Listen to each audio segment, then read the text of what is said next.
Clara Whitfield pressed her palms flat against the wooden counter and did not cry.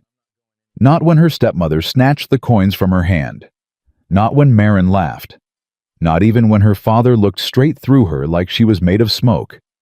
She had learned a long time ago that crying changed nothing in this town. But tonight she found the paper tucked under the flour sack. A ranch posting, 40 miles east. And for the first time in 26 years, Clara Whitfield let herself want something. If this story already has your heart, hit subscribe and follow Clara's journey all the way to the end. And drop your city in the comments so I can see just how far this little tale has traveled. The morning Clara Whitfield turned 26, nobody remembered. Her stepmother Constance was already barking orders from the back room before the sun had cleared the ridge. Her half-sister Marin was sitting at the kitchen table painting her nails with the rouge she'd stolen from Clara's dresser again, without apology or acknowledgement. And her father Harold Whitfield was counting coins behind the register of his general store, the way he did every morning, slow and deliberate, like each one was a small prayer answered just for him. Clara had been up since 4. She'd hauled water, swept the storeroom, restocked the grain barrels, and started the bread dough before anyone else had opened their eyes. That was her life. That was how it had always been since her mother died when Clara was 8 years old. And Constance arrived the following spring with Marin on her hip, and a smile that never quite reached her eyes. "Clara!" Constance's voice cut through the kitchen like a blade. "The back shelves. Today. Don't make me say it twice." "Yes, ma'am," Clara said, not looking up from the dough. She had learned not to look up. Looking up only invited commentary on her size, on her slowness, on the way she moved, on the space she occupied. Constance had a gift for cruelty that dressed itself up as instruction. She never shouted. She never had to. She had a way of saying Clara that contained everything: disappointment, contempt, the unspoken suggestion that Clara's very existence was a tax on the household. Marin watched Clara cross the kitchen and laughed softly, not at anything in particular, just at the general fact of her. "You've got flour on your dress again," Marin said. "Not that it matters much. Nobody's looking." Clara didn't answer. She picked up the supply crate and walked to the back. The general store sat at the center of Delwood, Kansas, a town that called itself prosperous and meant that a few men had gotten rich while everyone else made do. Harold Whitfield's store was the heartbeat of that arrangement. He extended credit he could afford to call in at any moment, kept records only he understood, and smiled at every customer like he was doing them a personal favor just by existing. In Delwood, Harold Whitfield was a well-regarded man. At home, he was a different creature entirely. He wasn't cruel the way Constance was cruel. He was simply absent-present in the room, but never quite present in the way a father ought to be. He looked at Clara the way a man looks at furniture he'd stopped noticing. She had his eyes, people said, though nobody said it to his face because it seemed to make him uncomfortable, as if the resemblance was an accusation he hadn't asked to answer. After her mother died, there had been a few months, just a few, when Harold had pulled Clara close and told her everything was going to be all right. She had believed him with the whole of her 8-year-old heart. Then Constance arrived, and Harold's grief apparently required someone to manage it for him, and that someone turned out not to be his daughter. Clara was quick. She had always been quick, quicker than Marin, at sums, quicker at reading, quicker at learning anything she was allowed to learn, which wasn't much, because Constance believed education made women difficult. But Clara had read every book that passed through that store. She had memorized supply routes, wholesale prices, margin calculations. She ran the inventory in her head faster than Harold ran it on paper. He knew it too. He just never said so. What Harold said every time she made a suggestion was, "Don't make trouble, Clara." What Constance said was, "Who asked you?" What Marin said was, "Why do you even bother?" So by 26, Clara had learned to keep her knowing to herself. She kept it folded up small, tucked somewhere behind her ribs, and she went on hauling and sweeping and restocking and staying invisible, until the afternoon of her birthday, when she found the posting. It had been folded inside a copy of the Wichita newspaper that a traveler had left on the counter and forgotten. Clara had set it aside to read later. She always set newspapers aside to read later, which Constance would have called laziness, and Clara called the only pleasure she had. She unfolded it behind the grain barrels where nobody could see her, and there, tucked among the livestock notices and land advertisements, was a small block of text that stopped her cold. Wanted. One capable woman, honest and hard-working for domestic management of working cattle ranch outside Millhaven. Cooking household some livestock familiarity preferred. Wage paid. Inquire J. Lawson, Millhaven, Hartwell County. She read it 3 times. Then she folded it and tucked it into her apron pocket and stood there for a long moment with her hand pressed over it like she was afraid it might disappear. A cattle ranch. 40 miles east, Millhaven was she'd seen it on the freight manifests. A wage paid. Not room and board in exchange for labor. An actual wage. She told herself it was foolish. She told herself a dozen practical reasons why it wasn't possible. She went back to stocking shelves. She made supper. She served it without complaint when Constance sent back the gravy for being too thin. She washed dishes until her hands were red and the kitchen was dark. And when the house had gone quiet, she sat on the edge of her narrow bed in the room barely large enough to turn around in, unfolded that newspaper clipping and read it again.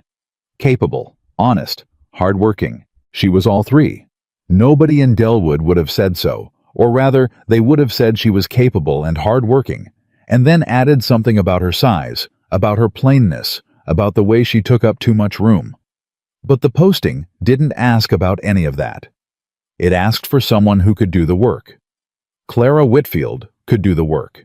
She wrote the letter that night by candlelight, her handwriting careful and deliberate, 3 sentences that said everything she needed to say, and nothing she couldn't prove. She said she was experienced with domestic management inventory and basic livestock feeding. She said she was available immediately. She signed her name clearly. She sent it with the morning freight rider before she let herself think too hard about it. The reply came 11 days later. Constance brought the mail in as she always did, which meant she'd already read it. Clara could tell by the way she set it on the counter face down with a kind of deliberate precision that was its own form of theater. "You applied for a job," Constance said. It wasn't a question. Clara picked up the envelope. "Yes, ma'am." "Behind your father's back." "I didn't think it required his permission." The silence that followed had weight to it. Marin appeared in the doorway from the back room, sensing drama the way she always did, quick and silent and watchful. "You didn't think?" Constance repeated softly. "No, I don't suppose you did. You never do. You just blunder forward. Clara, that's what you do without any consideration for—" "I'm going to read my letter," Clara said. She had never said anything like that before. She wasn't entirely sure where it came from. But she said it, and she meant it, and she turned away from Constance and opened the envelope right there at the counter. "Miss Whitfield. Your letter was clear and your qualifications suit. Position is yours if you want it. Wage is $12 a month, room and board included. I'll expect you by the 1st of the month if you're coming. J. Lawson. $12 a month. She had never earned $12 in a year. She had never earned anything. Everything she brought in belonged to the store, to Harold, to the household. She had nothing of her own except a small tin box under her floorboard with $3.40 she'd accumulated over years of careful, invisible saving. "What does it say?" Marin called from the doorway. "It says I have a job," Clara said. "I'm leaving the 1st of the month." The silence this time was different. Constance went very still. Marin's mouth opened, and from behind the register, Harold Whitfield looked up for the first time in what felt like years, and looked at his daughter, actually looked at her with an expression Clara couldn't name. "You can't leave," Constance said. "You have responsibilities here. You have Marin. Marin can't—" Constance caught herself. "Can't do what you do" was what she didn't say. "Can't haul grain and manage inventory and keep this household running without complaint. Can't be used the way you've been used." "This is your home," Constance said instead. "No," Clara said, and her voice was steady. "It isn't." She folded the letter and put it in her apron pocket alongside the clipping, and she went back to work, and she said nothing else on the subject. But she was going. She had decided before she'd finished reading the second line. The morning she left Harold was at the register. Clara had her one good bag packed, her $3.40 in her pocket, and her coat over her arm, even though it was full summer, and she wouldn't need it. She had cleaned her room until there was nothing of her left in it. She had made breakfast for the household and left it covered on the stove. She had said nothing to anyone since the night before, when Constance had made one final attempt involving the phrases "ungrateful" and "what will people think," and "you'll come back in a week with your tail between your legs." She stopped at the door. "Goodbye, Papa," she said. Harold looked up. Something moved across his face, something she recognized as regret, though too distant and too late to matter. He opened his mouth. "Don't make a scene," Constance said, appearing from the back. Harold closed his mouth. He looked back down at his register. Clara walked out the door. The freight wagon was waiting at the end of the street. The driver, an older man named Pete Doyle, who had always been kind to her in a gruff, undemonstrative way, held out a hand to help her up. She took it. "Millhaven," Pete said. "Millhaven," she confirmed. She did not look back at the store. She had made a decision she was not going to be the kind of woman who looked back. Millhaven was smaller than Delwood and quieter, which Clara had not expected. It had one main street, a livery, a dry goods counter, a church with a crooked steeple, and a saloon that seemed to conduct more of the town's real business than the church did. It had the look of a place that was either just getting started or just winding down, and Clara couldn't tell which on first arrival. Pete let her off at the edge of town and pointed her east. "Lawson's ranch is about 3 miles that way. You want I can carry you?" "I'll walk," she said. She'd been sitting for 2 hours and her back ached, and she wanted to feel the ground under her feet. She had gone about a mile when she heard the horses, 3 of them coming fast from the north, cutting across the open land toward the road. She stepped to the side instinctively and then stopped because one of the horses was being driven wrong. The rider wasn't in control. The horse was panicking foam at its bit, and the man on its back was low and limp, hanging by grip alone, his hat gone and his shirt dark at the shoulder. The other 2 riders, ranch hands, she guessed young men with scared faces, were trying to flank the panicked horse and couldn't. Without quite thinking about it, Clara put herself in the road. "Hey!" she said, sharp and loud, directly at the panicked horse. "Hey!" The horse skidded, surprised by something standing its ground. She stepped forward just 2 steps, hands out, voice dropping low. "Easy! Easy now!" The horse trembled, snorted, slowed. She caught the bridle. The 2 ranch hands pulled up alongside. "Ma'am," the younger one breathed, staring at her. "He went down in a gully horse spooked on a rattler. We've been trying to get him back." "Is he hurt?" "Shoulder maybe broke." She looked at the man on the horse properly for the first time. He was somewhere in his mid-30s, broad through the shoulders, with the kind of face that had been out in weather long enough to show it the creases, the sun-darkened skin, the jaw that hadn't seen a razor in a few days. Even half-conscious, and listing badly to one side, there was something in the set of him that suggested he was not a man accustomed to being in this condition. His left hand was still knotted in the horse's mane. His right arm hung wrong. His eyes opened. They were dark gray, unfocused, and then slowly they found her face. "You stopped him," he said. His voice was rough, gravel-edged. "Horse wanted to stop," Clara said. "I just gave him a reason." The man almost smiled. It was a small thing, just a fraction of movement. Then his eyes cleared a little more, and the almost smile went away, replaced by the particular expression of a man trying to assess how much trouble he was in and whether he could hide it. "I'm fine," he said. "You're not," Clara said. "I've had worse." "I don't doubt it. You still need your shoulder looked at." He studied her for a moment, not the way most men studied her, not with that sliding assessment that started at her size and stopped there. He looked at her the way a man looks at someone who has just done something competent and is trying to work out how. "You, the woman who wrote from Delwood," he said. Clara blinked. "You're Jay Lawson." "Jack?" he said. "Just Jack." He tried to straighten and went gray around the mouth with the effort. "I was coming to meet you in town." "I was walking out to save you the trip," she said. She looked at the two ranch hands. "One of you take his horse, slow. The other ride ahead and get a bed ready and some clean water." The younger one hesitated. "Ma'am, you just got here." "I know. Can you do what I said or not?" They looked at each other. They did what she said. Jack Lawson watched this with the gray still in his face and something new in his eyes that she couldn't name and didn't have time to examine. She took hold of his horse's bridle again and began walking steady, unhurried toward the ranch. "You always give orders like that," Jack said from above her. "When it's necessary," she said. A beat of silence. "Fair enough," said Jack Lawson. "Come." The ranch was not what she had pictured. She had pictured something prosperous, a working cattle operation with the look of success about it.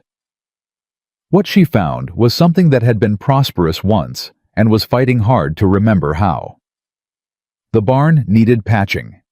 The fence line on the east side had been mended recently and not well. The main house was solid but thin on paint, and the kitchen, which she saw first, had the particular organized chaos of a space where someone capable had once been in charge, and no one capable had been in charge since. She got Jack Lawson off the horse with the help of the older hand, a weathered man who introduced himself as Clem, and who had the quiet efficiency of someone who had been solving problems on this land for a long time. She got him inside and onto the kitchen bench, and cut the shirt away from his shoulder with a kitchen knife, because the alternative was putting him through worse pain, and she cleaned the wound and bound the shoulder tight enough to hold, knowing it needed a real doctor, and saying so plainly. "Doc Hale's in Millhaven Tuesdays and Thursdays," Clem said. "Today's Wednesday," Clara said. "Yes, ma'am." She looked at Jack, who was sitting with his jaw set and his color slowly returning. "Can you ride tomorrow?" "Can ride now," he said. "You won't," she said. "Not with that shoulder. Tomorrow early someone takes you to Millhaven. Tonight you rest and don't argue about it." He looked at her for a long moment. She waited. "All right," he said finally. It was, she would realize later, the first time in her life, that she had given a direct order to a grown man and had it obeyed without commentary, without negotiation, without someone explaining to her why she didn't understand the situation. Jack Lawson had looked at her and simply said, "All right," as if it had never occurred to him to do otherwise. She turned to Clem. "I'll need a full accounting of the household supplies, the pantry, and the livestock feeding schedule. Whatever's been the routine." "Yes, ma'am." "And my room. Got one ready off the back of the house, small but clean." "Small is fine," she said. She rolled up her sleeves and went to work. By the time the sun went down, she had an inventory in her head, a list of what was needed and what could wait, and a pot of something that actually smelled like food on the stove for the first time, Clem told her quietly, in several weeks. Jack ate without a word. Then he looked across the table at her, with those gray eyes, still doing that thing, that careful measuring thing, that wasn't dismissal, and said, "You're going to be all right here, Miss Whitfield." "Clara," she said. He nodded once. Clara. Outside, the Kansas summer pressed against the windows, warm and full of cricket sound, and Clara Whitfield sat at a table that wasn't her father's, in a kitchen that might become something that mattered, and felt something shift in her chest, like a door swinging slowly open. She didn't know yet what was on the other side, but for the first time in 26 years, she wanted to find out. Clara learned the ranch the way she learned everything, by watching first, then doing better. The first week was the hardest. Not because the work was beyond her. The work was hard and plentiful and constant. But Clara Whitfield had never in her life been afraid of hard work. What was hard was the adjustment, the particular discomfort of being somewhere new, where the rhythms weren't yet in her bones, where she didn't know which floorboard creaked or how long the well rope needed to drop before it hit water, or which of the hands took their coffee black, and which one would nurse a bitter cup all morning, rather than ask for sugar. She learned. She always learned. Clem was the one who helped her most, though he did it in the way of a man who didn't believe in making a fuss about helping. He would mention things sideways. The east barn door sticks in the heat. You gotta lift and pull at the same time, and then walk away before she could thank him. He was somewhere in his late 50s, had been on this land longer than Jack had owned it, and had the particular loyalty of a man who had decided something was worth staying for, and then stayed through everything without complaint or drama. The other hands were Donnie and Russ. Donnie was 22, eager and slightly afraid of Clara, in the way young men are sometimes afraid of women who know exactly what they're doing.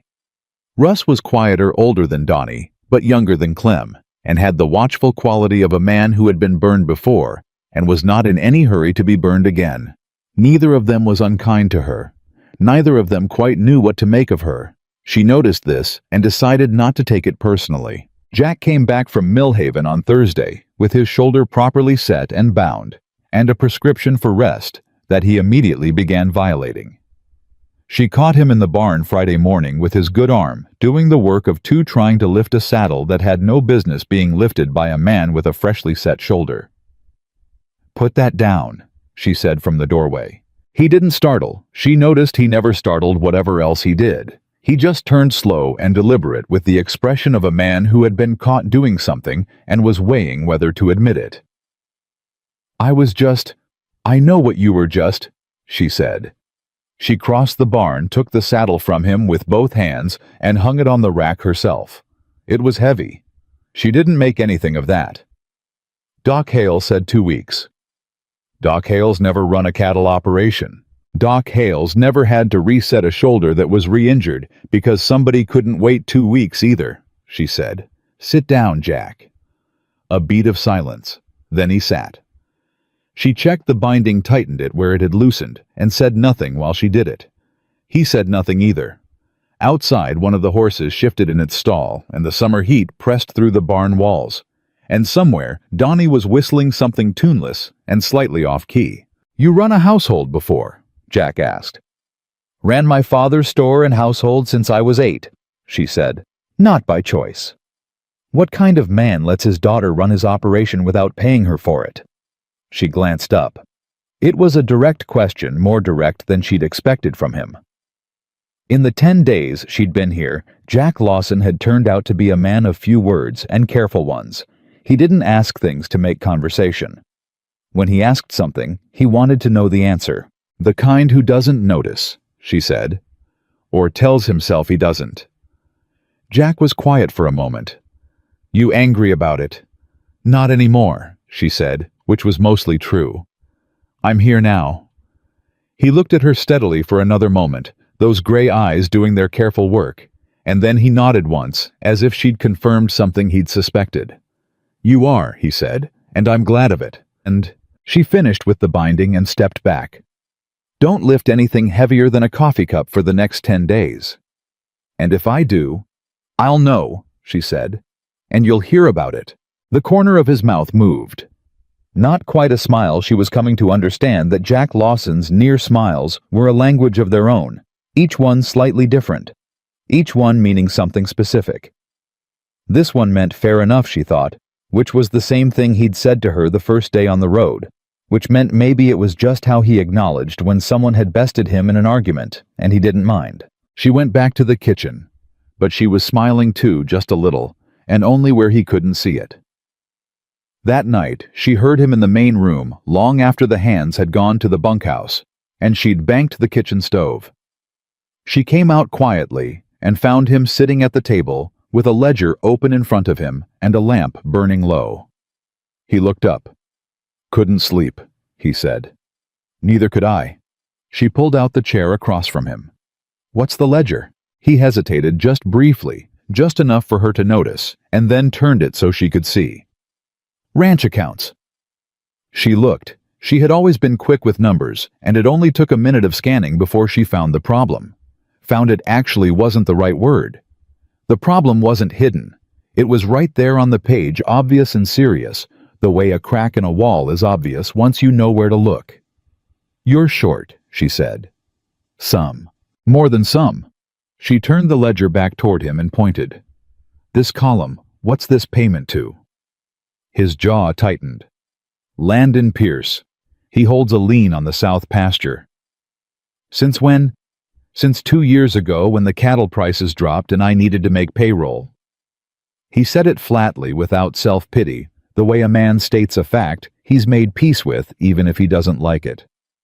I've been paying it down, slowly. How much is left on the lien? He told her. She kept her face neutral because he didn't need her alarm on top of his own. But it was more than she'd expected, more than the ranch could comfortably manage on a single good season, and the season hadn't been particularly good. Who is Landon Pierce? She asked. Jack's expression changed. It was subtle, just a slight tightening around the eyes, just a millimeter of something moving behind that steady gray. But she caught it. Biggest landowner in Hartwell County, he said. Has been for 20 years. Runs about 8,000 acres north of here. And the lien. Legal, Jack said. Everything Pierce does is legal. He makes sure of it. A pause. He also makes sure that the men who owe him don't forget it. She looked at him carefully. Has he made sure you don't forget it? He's reminded me, Jack said a few times. She wanted to ask more. She could see there was more a layer beneath the surface of those careful words that she didn't have enough context yet to read. But she also recognized the particular stillness of a man who had said what he was going to say for tonight, and no more. All right, she said. She stood up. Get some sleep. We'll look at this again when the feed receipts come in Friday, and I can see the full picture. He looked up at her with that unreadable expression. You don't have to involve yourself in the accounts. That wasn't part of what I hired you for. No, she agreed. But I'm good at it, and you need it, and I'm here. So I will. She moved toward her room, then stopped. Jack? Yeah. Whatever Pierce has over you, it isn't permanent. Numbers are just numbers. There's always another way through them. She went to bed before he could answer. But she lay awake for a long time afterward, staring at the dark ceiling, turning the ledger columns over in her mind. And for the first time since she'd arrived, she felt something beyond the simple relief of having escaped Delwood. She felt useful, genuinely, specifically, actually useful. It was a feeling she had been waiting 26 years for. The feed receipts came Friday, and they were worse than she'd feared, not catastrophically, but enough.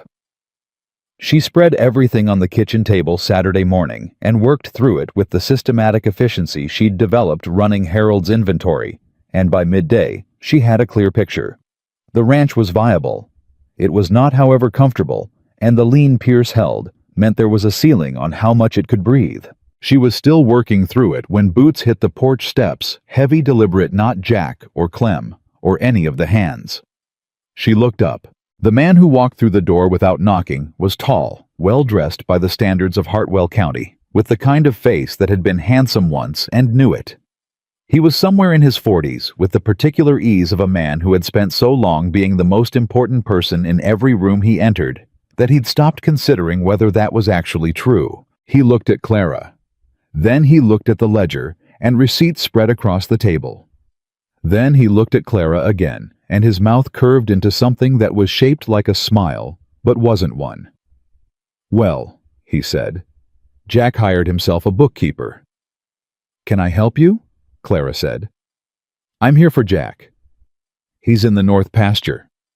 She didn't move. I can tell him you came by. The man walked further into the kitchen, slow and unhurried, looking around the room with the proprietary ease of someone counting what they consider their own. I'll wait, he said. He pulled out a chair, Jack's chair at the head of the table, and sat down. Landon Pierce, he said as an afterthought. She had already guessed it. Clara Whitfield. You new to Millhaven. New to the ranch, she said. She did not offer more. She had already begun gathering the ledger papers, stacking them with deliberate calm, face down. Pierce watched this with something sharp moving behind his easy expression. Don't mind me, he said. I'm practically family around here. Are you? Jack and I have an arrangement. He leaned back in Jack's chair, comfortable as a man in his own parlor. "I like to check in, make sure things are going well for him." "That's thoughtful of you," Clara said pleasantly. She finished stacking the papers and set them on the far counter out of easy view. "I'll make sure he knows you're here." She went out the back and found Donnie at the fence line and told him to ride to the north pasture and get Jack. Donnie looked at her face and didn't ask questions. He went. When she came back to the kitchen, Pierce was standing at the counter. He'd moved the top 2 papers off her stack and was looking at the one underneath. She crossed the kitchen, took the papers from his hand, and set them back on the pile. He stared at her. She looked at him steadily. "That's private business," she said. Pierce was quiet for a moment, the particular quiet of a man recalibrating. Most people, she sensed, did not do what she'd just done. Most people let Pierce look at what Pierce wanted to look at, because Pierce was who he was, and had the lean, and had the acres, and had 20 years of being the most important man in Hartwell County behind him like a wall. She was not from Hartwell County. "You've got some spine," Pierce said slowly. "Yes, sir," she said. "I do." He smiled, a different smile this time, less easy, more genuine in its unpleasantness. "That can be a problem," he said, "in this county. I'll keep that in mind." They looked at each other for a moment, 2 people, each taking the exact measure of the other, and then Jack's boots hit the porch, and the door opened, and the air in the room changed. Jack looked at Pierce, then at Clara, then at the papers on the counter. Something moved fast across his face. Anger, maybe, or something adjacent to it, controlled and tucked back almost before it arrived. "Landon," he said. "Jack?" Pierce stood, all easy warmth again, as if the last 5 minutes hadn't happened. "Just a neighborly call. Your new woman ran a tight ship. I couldn't get so much as a look at your accounts." He laughed as if this were charming. "Where'd you find her?" "Delwood," Jack said. His voice was even. "What do you need, Landon?" "Just a reminder about the quarterly payment. End of the month." Pierce picked up his hat from the table, she hadn't even seen him set it down, and moved toward the door. He paused and looked at Clara one more time. "Pleasure, Miss Whitfield." "Mr. Pierce," she said. He left. The silence after his boots crossed the porch was heavy and specific. Jack stood in the middle of the kitchen with something still tight in his jaw, and didn't speak for a moment. "Did he touch anything?" Jack finally said. "Tried to look at the accounts," Clara said. "I stopped him." Jack looked at her, then a long, complicated look that she couldn't entirely read. "He's not a man who's used to being stopped," Jack said. "I could tell," she said. "He'll need to get used to it." Another one of those near smiles. This one was different from the others, sharper, and with something in it that looked almost like gratitude, though it wasn't quite that either. "What did you make of him?" Jack asked. "He came to see the accounts," she said. Not to give a quarterly reminder, he knew when the payment was all ready. "He came to see where things stood." She paused. "He wants to know how close to the edge you are." Jack pulled out a chair and sat down. He was quiet for a moment, looking at the table. Then, "He's been trying to buy this land for 4 years. And you won't sell. It's my land." "Then we need to get out from under his lien," Clara said. "Because as long as he holds it, he knows the edge and he can push you toward it." Jack looked up. "We," he said. She hadn't noticed the word until he pointed at it. "The ranch," she corrected. "As long as he holds it." Jack was quiet for another moment. Then he said, "I had a plan. Before the prices dropped, I was going to—" He stopped, started again. "There's a cattle drive coming through next month. Buyer out of Wichita paying good prices for clean beef. If I can get 200 head to Millhaven before the end of the month, I can make the quarterly payment and have enough left to put a dent in the principal." 200 head, she said. "That's most of your herd." 80 head, he said. "I've got the rest grazing north, but I need to move them fast, and I'm 1 man short. Pierce has been picking off my hands." She stared at him. "Picking them off?" "Offering better wages," Jack said, and his voice was flat and careful. "Legal. Everything Pierce does is legal." He paused. Lost 2 hands last month. Clem and Donnie and Russ, they stayed. But I need at least one more man for the drive. Clara thought for a moment. What does the drive involve? He looked at her the way Donnie sometimes looked at her, with that slight recalibration, that adjustment of where he'd been planning to draw the line. Riding, he said. Long days, hard country. I can ride. Clara. I grew up on the freight routes, she said. I've ridden since I was 10. I'm not claiming to be a cattle hand, but I can ride the flank and keep count and handle a horse in rough ground. You know I can. You saw me on the road the first day. He was quiet. You need a hand, she said. I'm here and I'm willing. What else matters? Jack Lawson looked at her for a long measuring moment, that careful gray-eyed assessment she was beginning to know, and then something settled in him, some decision made visible in the way his shoulders dropped a fraction. We leave at dawn on the 14th, he said. Bring your riding clothes. She nodded. I'll have the provisions packed the night before. She turned back to the accounts on the counter, and behind her she heard Jack exhale slowly, not quite relief, not quite something else, just the sound of a man who had been carrying something alone for a long time, and had maybe just set a small piece of it down. The days before the drive were fast and full, and Clara moved through them like a woman who had been waiting for exactly this. She reorganized the supply stores, calculated provisions for 5 riders over 4 days, repaired 2 bridles and a saddlebag that had been rotting quietly in the barn. She worked beside Clem in the evenings going over the route, and Clem, who had initially offered her the careful courtesy of a man withholding judgment, gradually shifted into something that looked more like respect. You know cattle, he asked her one evening mending a rope.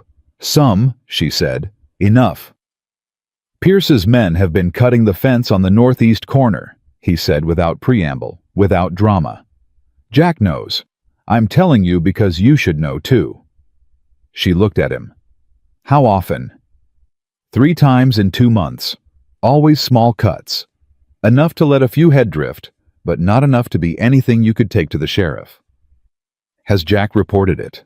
Sheriff Tomlin's a friend of Pierce's, Clem said simply. Not a close friend, but close enough. She filed this away.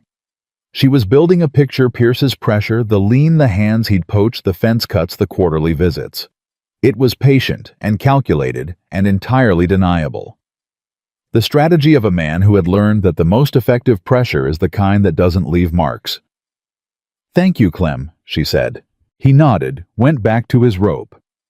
Figured you'd want to know, he said. You see things. Noticed that pretty quick. She wasn't sure if that was a compliment or simply an observation, but from Clem, she thought it was probably both. On the evening of the 13th, Jack found her in the barn, checking the horses for the drive. He leaned on the stall door and watched her work for a moment without speaking. You don't have to do this, he said finally. The drive. I can find another way. You've had weeks to find another way, she said without stopping. You haven't. Clara. His voice was different, quieter, stripped of its usual careful evenness. She stopped and looked at him. He was looking at her with something open in his face that she hadn't seen there before, something that cost him something to show. I know what Pierce is like with people who get between him and what he wants. I don't... He stopped. I hired you for the household, not for this. You hired me because I was capable, she said. You said so in the letter. I'm capable of this too. He was quiet. Jack, she said, and her voice was gentler now because she could see what this was costing him to say. I know you're trying to protect me. I can see it. And I'm telling you I don't need protecting. I need the chance to be useful. Those are very different things.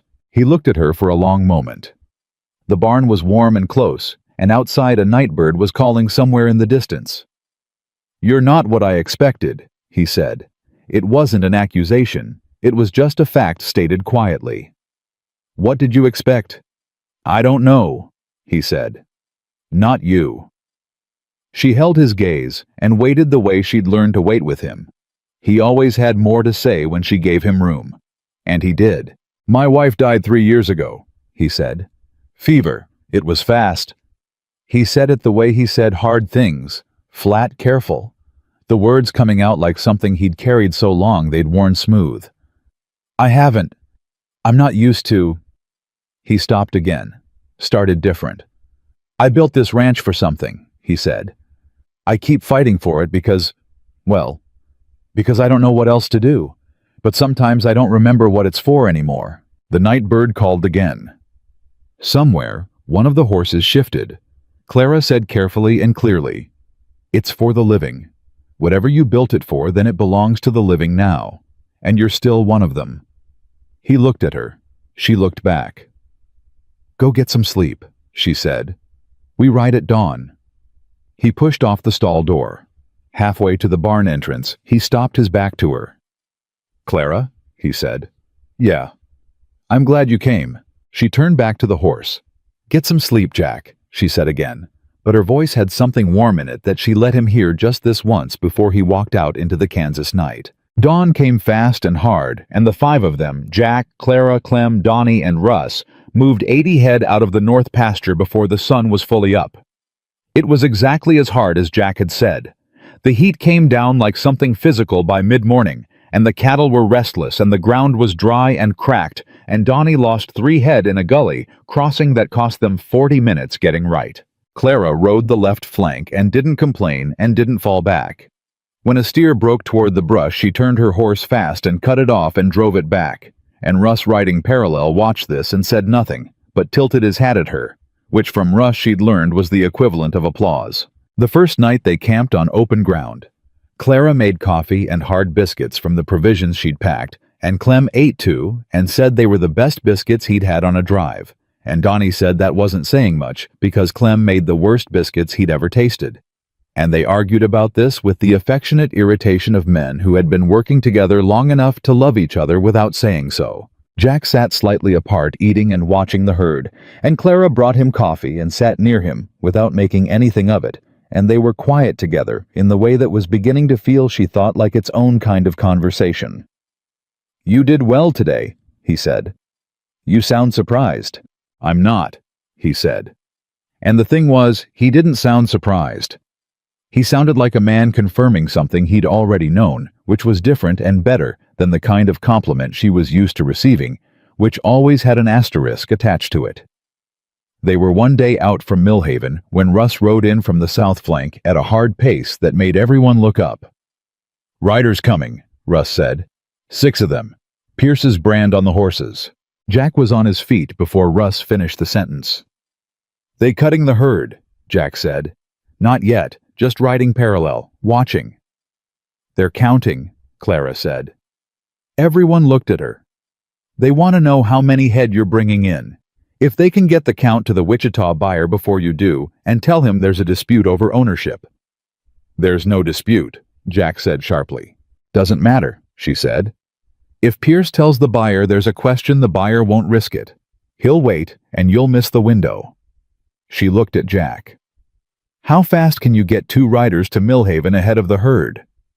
Jack looked at Clem. Clem looked at Donnie. "I can ride fast," Donnie said. "Russ," Jack said. Russ nodded once, already turning his horse. "Get to the buyer," Clara said.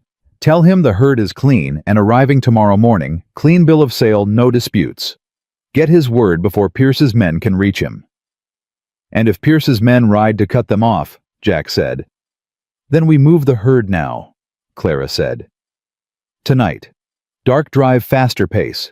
We get there before morning, and Pierce's men have nothing left to report." She watched Jack work through it. The risk assessment, the calculations, the same quick numbers, thinking she'd recognized in him from the ledger, just applied to a different kind of problem. She'd been right about him. He was smart, and he was capable. And his problem was not intelligence.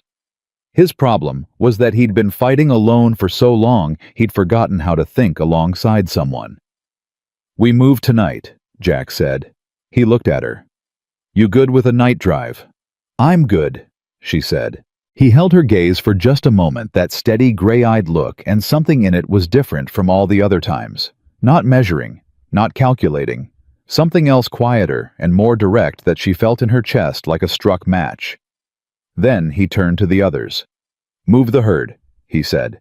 "Now." They moved the herd. They got the herd to Millhaven by 4 in the morning. The town was dark and quiet, and the cattle moved through the empty streets with the low, exhausted sound of animals that had been pushed hard and knew it was nearly over. Clara rode the left flank the whole way, in the same position she'd held since they broke camp the night before, and by the time they got the herd into the stockyard pens, her legs were shaking and her back was a single solid ache from her shoulders to her hips, and she didn't say a word about either. Russ and Donnie had made it. The buyer, a heavy-set man from Wichita named Alderman, who had the look of someone who had been roused from sleep and was trying not to show how much he minded, was waiting at the stockyard gate with a lantern and a bill of sale already drafted. "Clean herd," Alderman said to Jack. 83 head, Jack said. "All healthy, all mine." Alderman looked at the herd, looked at Jack, looked briefly at Clara, in a way that registered mild surprise, and then moved on because Alderman was a practical man who cared about cattle and not much else. "Pierce's man came to see me last night," he said. Jack went still. "And?" "Said there was a question of ownership on some of your stock." Alderman folded the bill of sale. "I told him I'd already given my word to your people here." He nodded at Russ. "I don't go back on my word." The breath Jack let out was slow and controlled, and Clara was probably the only one close enough to hear it. "Appreciate that," Jack said. "Don't appreciate it," Alderman said. "Just do business with me straight, and we won't have problems." He held out the bill of sale. "Sign it." Jack signed it. The money changed hands at sunrise. Clara sat on the stockyard fence and watched and did the arithmetic in her head before Jack had finished counting enough for the quarterly payment, enough for a dent in the principal, enough to breathe for another season. Not enough to be free, but enough. Jack walked over and stood beside her. He didn't say anything for a moment, just stood. "You were right about Pierce," he finally said, "about what he was trying to do." "I know," she said. Then because she wasn't built for false modesty, "You would have figured it out." "Not in time," he said. He looked at her directly. "Not without you." She held his gaze and didn't deflect it this time. "We did it together," she said. "That's all." He nodded slow. That near smile again, but fuller this time, something that almost crossed the line into the real thing. It changed his face in a way she hadn't seen before. Made him look younger, or maybe just less tired. "Let's get the hands some breakfast," he said. "Already told Clem to find the diner," she said. He laughed. It was a short sound rough at the edges like something that hadn't been used in a while and needed warming up. But it was real. They ate breakfast in Millhaven's one diner. 5 of them, around a table too small, and Donnie talked too much, and Russ said almost nothing, and Clem drank 3 cups of coffee with the focused dedication of a man who had earned every drop, and Jack sat across from Clara, and she thought with a clarity that surprised her that she could not remember the last time she had sat at a table, and simply felt not relieved, not resigned, not invisible, but genuinely present in a place that was becoming slowly and strangely hers. They rode back to the ranch that afternoon. Pierce's men were waiting at the gate. Not 6 this time, just 2.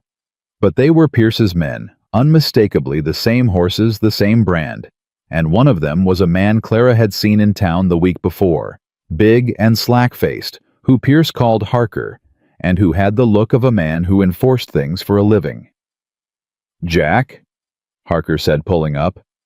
"Not Mr. Lawson. Just Jack, with the flattening familiarity of a man reminding you where you stood." "Harker," Jack said, even. "Mr. Pierce wants to talk to you, today." "Mr. Pierce knows where the ranch is," Jack said. "He's welcome to come by." Harker's eyes moved to Clara.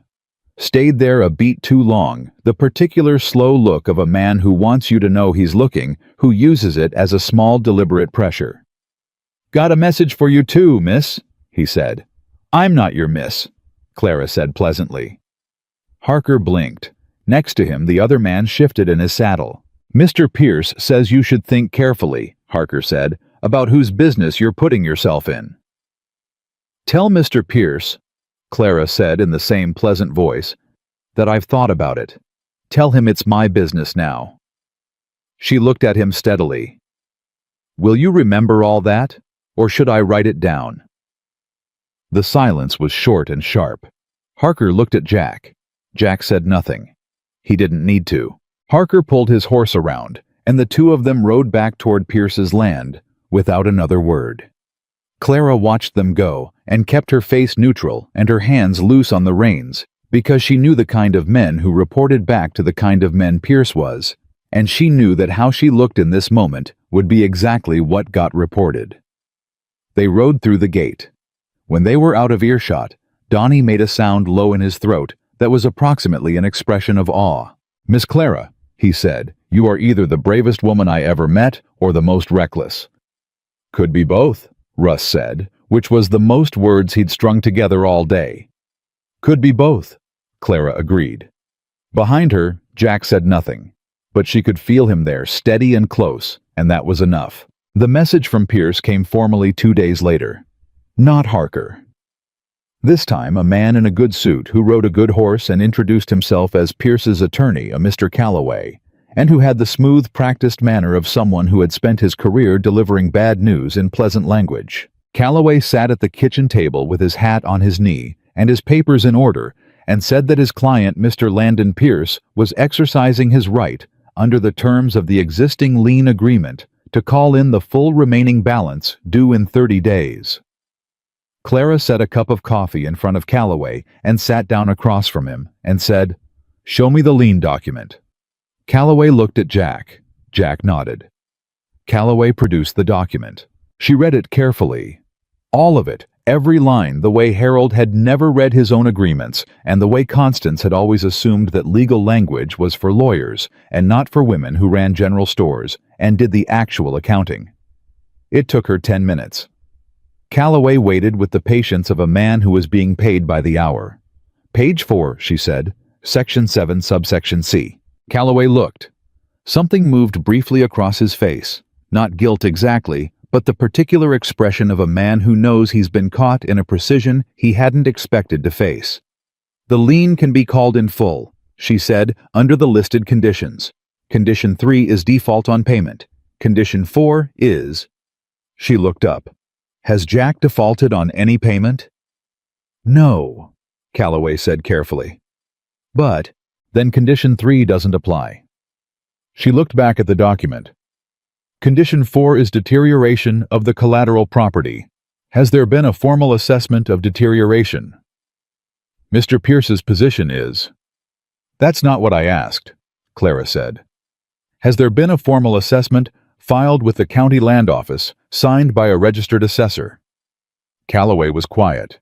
"Because without that," Clara said, "Condition 4 doesn't apply either, and without Conditions 3 or 4 there is no legal basis for a full call-in."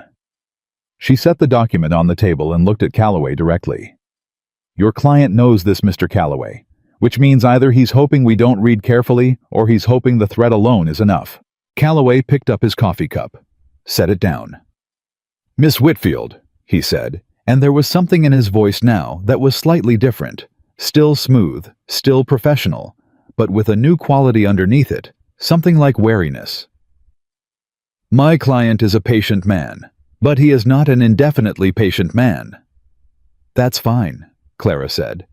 "Neither am I." She stood up.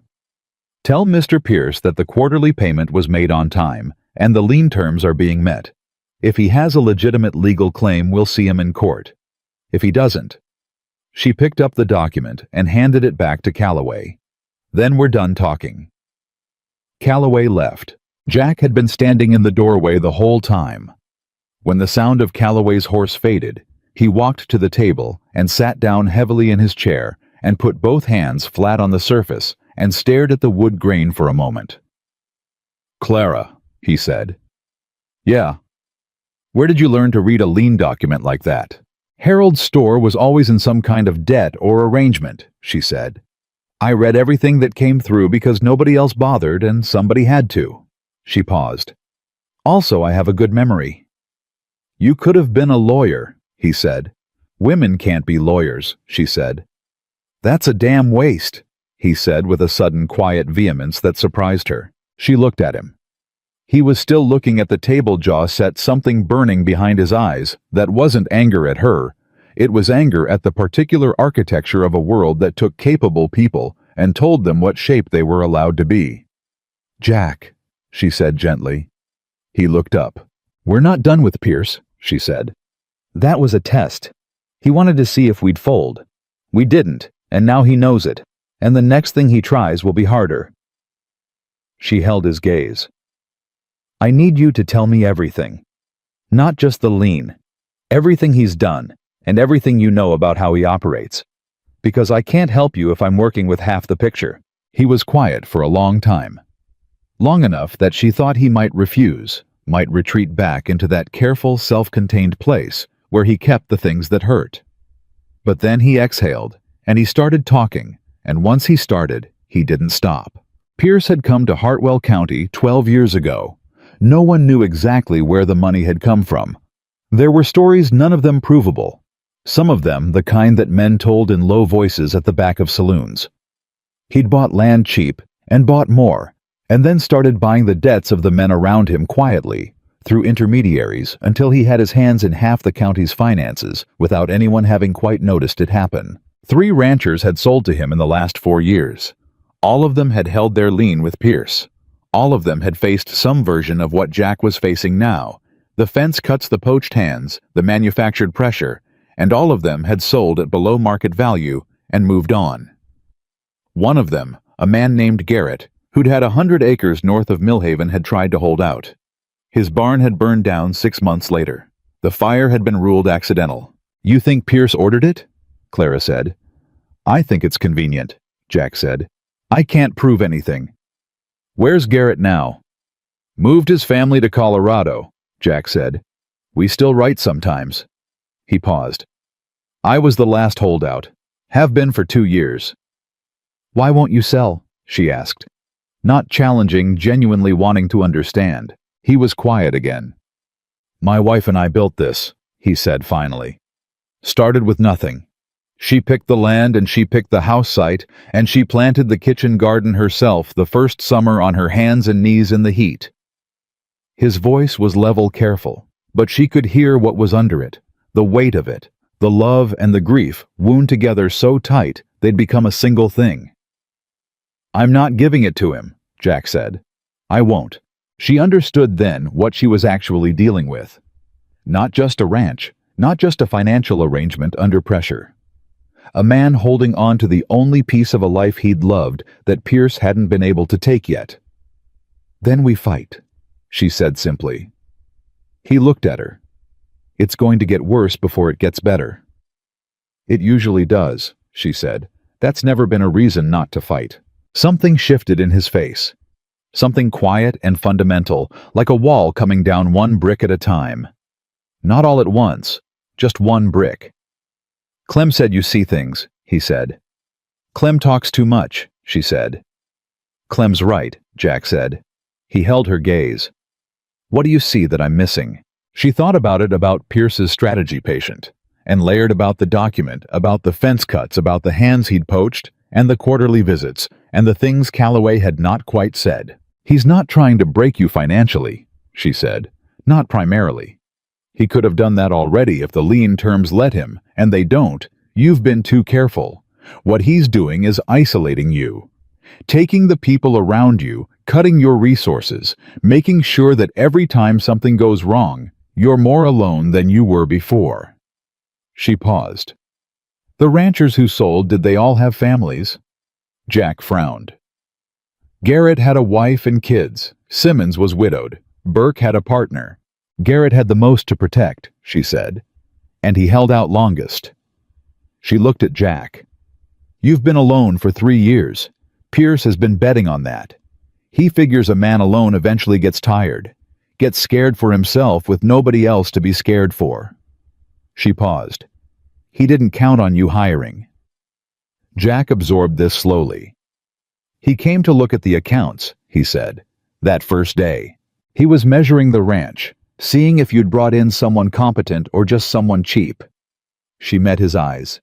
I think we startled him. Good, Jack said with a quiet heat she'd never heard in his voice before.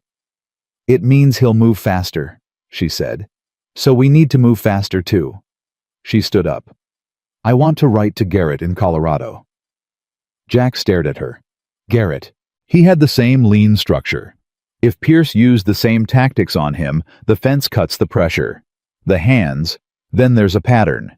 A pattern is evidence. She looked at him. Is there a land registry office in Millhaven?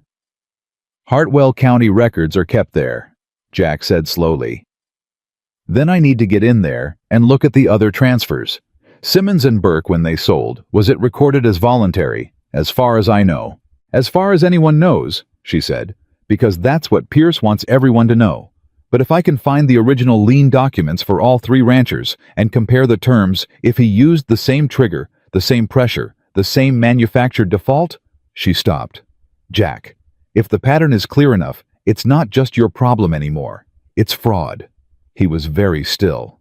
I need to go to the county records office, she said. And I need to go without anyone who looks like they're connected to your ranch. Pierce has eyes in Millhaven, Jack said. I know, she said. That's why I'm going alone. He stood up fast. Clara, I'm a woman going to a county office to look at public records, she said. There's nothing unusual about that. A man with your brand on his horse draws attention. I draw. She paused, and something moved across her face that was honest and unsentimental. I draw a different kind of attention. The kind where people don't think I'm worth watching. He looked at her, and the thing that moved through his eyes in that moment was complicated anger at the truth of what she'd said, and something else underneath it that she wasn't ready to name yet. I don't like it, he said. You don't have to like it, she said. It's just true. She went to Millhaven 3 days later alone on the older bay horse that didn't carry Jack's brand. She wore her plainest dress and her most unremarkable hat, and she walked into the Hartwell County Records office at 9 in the morning with a list of names and the steady, concentrated expression of a woman who knew exactly how to make herself invisible when she needed to. The clerk was a thin young man named Hessler, who looked at her with vague disinterest and told her the land transfer records were public access, and pointed her toward the back wall. She spent 4 hours in that office. What she found was worse than she'd expected, and better than she'd feared, which was a specific combination that she'd learned to recognize as the shape of actionable information. The lien documents for Garrett, Simmons, and Burke were all there. All three used nearly identical language, nearly, but not quite identical, which meant they'd been drafted to look independent while following the same template. All three had been called in under Condition 4, the deterioration clause, with assessments signed by the same registered assessor, a man named Howell, who, when she checked the assessor registry, had been licensed in Hartwell County for 9 years, and whose license had been issued in the same month that Pierce had arrived in the county. She sat with that for a moment. Howell's license, Pierce's arrival, same month. She wrote everything down in her small, careful handwriting. Every document number, every date, every signature. She wrote the name Howell 3 times and underlined it twice and put a question mark next to the license date. When she walked out of the records office, Harker was standing across the street. He wasn't doing anything, just standing the way a man stands when he wants you to know he's watching without doing anything you could object to. He looked at her and tipped his hat slow and deliberate. She looked back. She did not change her pace. She rode home with her notes folded small inside her boot, her heart moving faster than she let her face show. And when she turned through the ranch gate, she found Jack waiting at the barn. Not because he'd been watching for her, she thought, but because he'd been unable to make himself not. How'd it go? He said. She dismounted and handed him the reins and said, Get Clem. I need to tell both of you at the same time. His jaw tightened. That good or that bad? Both, she said. She told them at the kitchen table. All of it, the documents. The identical language, the assessor. Howell, the license date, the pattern laid out clear as columns in a ledger. Clem listened with his coffee and his still careful face, and Jack listened with his hands flat on the table and his eyes moving between her face and the notes she'd spread out, and the kitchen was very quiet. When she finished, Clem said, "Howell. He assessed the Garrett property." "You knew him," Clara said. "Knew of him," Clem said. "He's Pierce's brother-in-law." The silence landed hard. "That's not in any public record," Jack said slowly. "It wouldn't be," Clara said. Her voice was steady, but her mind was moving fast. "It doesn't need to be. It's a connection, not a transaction. But if we can establish the connection and show the pattern..." She looked at Jack. "We need a lawyer, not Calloway. Someone independent." "Nearest independent attorney is in Wichita," Jack said. "Then we write to Wichita," she said. Jack looked at the notes. He picked up the page with Howell's name and the license date and held it for a moment. "If Pierce finds out we have this," he said, "before we can do anything with it." "I know," she said. "Harker saw you leave the records office." "I know that too." He set the paper down. "How long do we have?" "Days," she said. "Maybe less." She looked at him squarely. "Jack, we need to move on this fast, and we need to protect the ranch while we do. He's going to push harder now." And Pierce pushed harder that same night. Clara woke to Clem's fist on her door at 2 a.m. and his voice low and urgent saying, "Miss Clara, get up." She was dressed and out the door in 60 seconds. Clem was already moving, and she followed him, and she smelled it before she saw it. Smoke thick and specific, the particular wrong smell of burning wood that shouldn't be burning. The east barn. Not the whole thing, not yet. A corner of the roof small and vicious. The kind of fire that had been set and was working its way inward with the particular efficiency of a fire that had been helped. Jack was already there, and Donnie and Russ with a water barrel on a handcart. Clara didn't hesitate. She grabbed the bucket line with Donnie and they worked it fast and hard.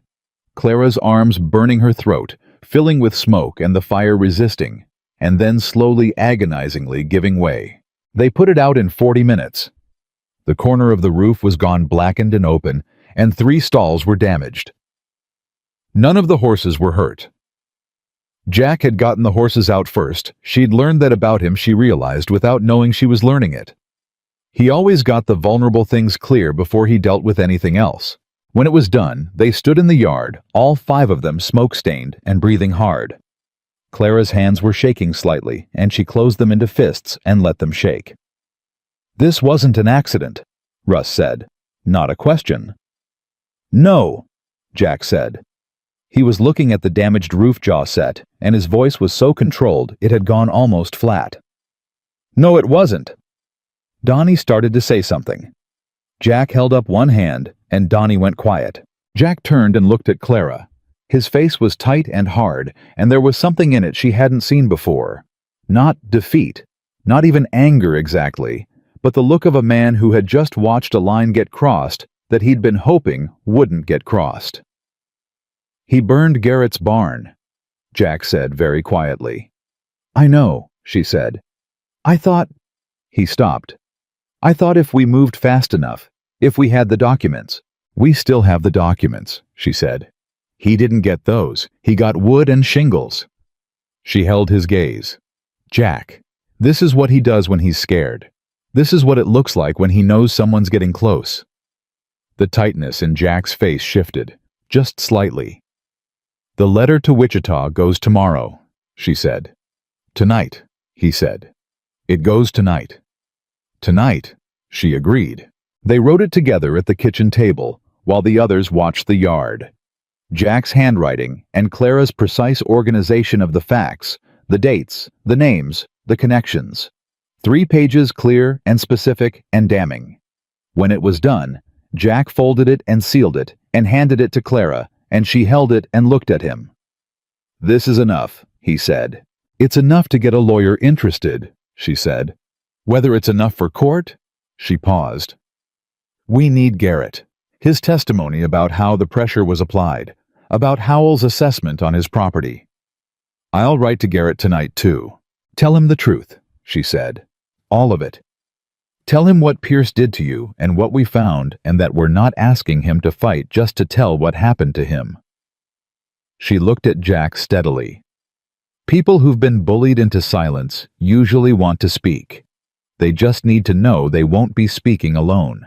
Jack looked at her for a long moment in the smoky, lantern-lit kitchen, and the thing that was in his eyes now she'd been avoiding naming it for days, carefully, deliberately, because she was not a woman who let herself want things she wasn't sure of. But in this moment, at 2:30 in the morning, with the smell of smoke in her hair, and his handwriting next to hers on the page between them, she let herself see it for what it was. He reached out and covered her hand with his, just for a moment. Just briefly, his rough, smoke-stained hand over hers on the table. "What would I have done," he said quietly, "if you hadn't answered that posting?" She didn't answer. She didn't need to. She turned her hand over under his just for a moment, and then she stood up and said, "I'll ride to the post first thing. You should sleep." She walked to her room and closed the door and stood with her back against it in the dark and breathed. Outside somewhere on Pierce's land, someone was watching the smoke clear from the east barn, counting it as a warning delivered. But inside this ranch, something was building that was harder to burn than wood. Clara pressed her palm flat against the door and felt her own heartbeat. They were not done. They were, in fact, just beginning. The letter to Wichita went out on the early morning rider, and the letter to Garrett went with it, and Clara rode back from the post office with the particular hollow feeling of someone who has done the only thing they could do and now has to wait to find out if it was enough. Waiting was harder than working. She had always known that about herself. She threw the energy into the ranch, fixing the damaged barn corner with Clem reorganizing the supply stores, calculating what the cattle sale proceeds could cover, and in what order. Jack worked beside her through most of it quieter than usual, with the particular focused stillness of a man who was holding himself together through motion. She understood that. She didn't push him to talk. But on the third morning after the fire, he found her at the kitchen table before dawn with her notes spread out and said without preamble, "Pierce came to see me yesterday afternoon, while you were at the barn." She looked up. "What did he say?" Jack pulled out a chair and sat. "He said the fire was a tragedy, said he hoped we were all right." His voice was flat and careful in the way that meant he was controlling something underneath it. "Said he'd be willing to take the ranch off my hands at a fair price given the circumstances. Said it was a genuine offer out of neighborly concern." "What did you say?" "I told him I wasn't selling." Jack looked at his hands on the table. "He said, and I'm giving you his exact words, he said, 'Jack, I've been patient with you. I won't be patient much longer, and I'd hate for the people around you to suffer for a decision that's yours to make.'" The kitchen was very quiet. "He threatened the hands," Clara said. "He threatened everyone," Jack said, without saying a name or making a statement that could be used against him. He looked up at her. "He's good at it." "He mentioned me," she said. It wasn't a question. Jack's jaw tightened. "He said a woman alone in a county where she has no family and no standing ought to be careful about making enemies." A pause. "I told him to get off my land." "Good." "Clara." His voice dropped. "I need you to understand what he's capable of." "I understand it fine," she said. "Garrett's barn burned with his animals inside," Jack said. "He lost 2 horses and his milk cow, and it took him 3 days to get his wife to stop shaking." He held her gaze. "That's what we're dealing with. That's who this man is." She held his gaze right back. "I know," she said. "And I'm still here. I'm not leaving." Something moved across his face, relief and anguish in equal measure. The expression of a man who wants someone to stay, and is afraid of what staying might cost them. "You should be able to make that choice freely," he said. "Not because you feel obligated. Not because you've got nowhere else to go." "I have somewhere else to go," she said, and it was true, and they both knew it. She'd proven in the last 2 months that she was capable of landing on her feet in most circumstances. "I'm here because I want to be. Because this ranch and these people matter to me." She paused. "Because you matter to me. That's a free choice, Jack. I'm making it." He was very still. The early light was coming through the kitchen window, thin and pale, and outside, Clem was moving around the yard with his coffee, the way he always did at first light. "All right," Jack said. His voice was rough at the edges. "All right." She turned back to her notes. "Then let's talk about what comes next, because Pierce is going to move before our letter reaches Wichita." She was right. He moved 4 days later. Harker arrived at the ranch mid-morning with 4 other men, not hired ranch hands this time, but the county sheriff's deputy, a man named Briggs, who had Pierce's ease about him, and Pierce's eyes, the eyes of someone who knew exactly who was paying attention. Clara was in the yard when they rode in. She didn't move. "We're looking for Jack Lawson," Briggs said. "He's in the barn," she said. "What's this about?" "Got a complaint filed," Briggs said. "Property damage. Mr. Pierce says cattle from this ranch broke his north fence line and damaged his feed stores." The specific audacity of it hit her so hard she almost laughed. Almost. "When?" she said. "3 nights ago." 3 nights ago, every person on this ranch was awake putting out a fire on our own property, she said, which I imagine someone failed to mention in Mr. Pierce's complaint. Briggs looked at her with the patient blank expression of a man who had been told what to say and wasn't interested in what she was saying back. "I'll need to speak with Mr. Lawson." Jack came out of the barn, Clem behind him. He took one look at Briggs and Harker, and his face went carefully neutral, that controlled stillness she'd come to recognize as Jack at his most dangerous when he was working hardest to keep himself level. "Deputy," he said. Briggs explained the complaint. Jack listened without interrupting. When Briggs finished, Jack said, "My cattle didn't break any fence. My cattle are all accounted for. My ranch was dealing with a fire that night." "Can you prove that?" Briggs said.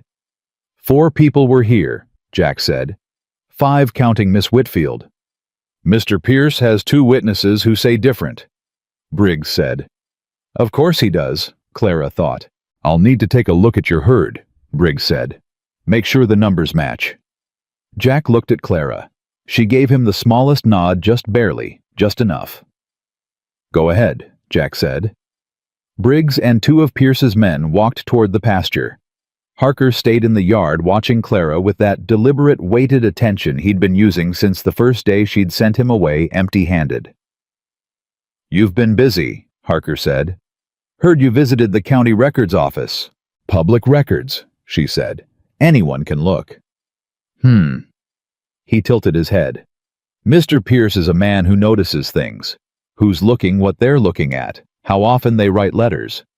She kept her face entirely smooth. "I write a lot of letters," she said.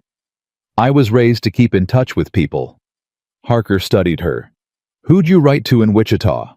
"A friend," she said. "What kind of friend?" "The kind who writes back," she said.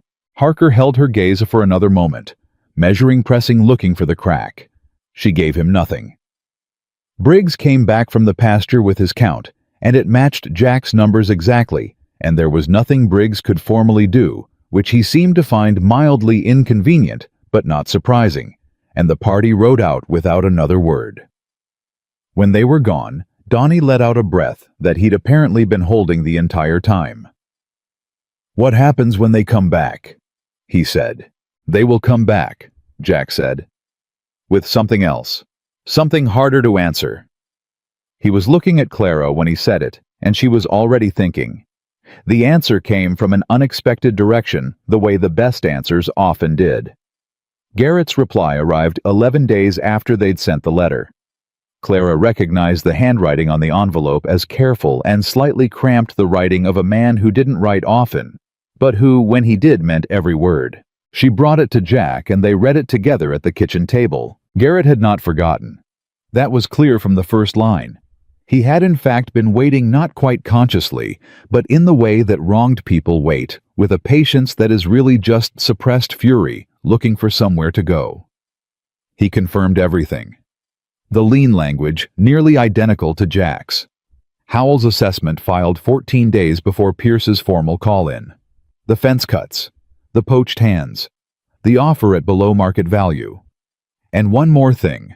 One thing Clara had not known, and had not been able to get from the county records because it had never been officially recorded anywhere. When Garrett had refused to sell, Pierce had gone to Garrett's wife directly, had told her that Garrett's stubbornness was putting their children at risk, had implied carefully, never stated that accidents happened to families who made the wrong enemies.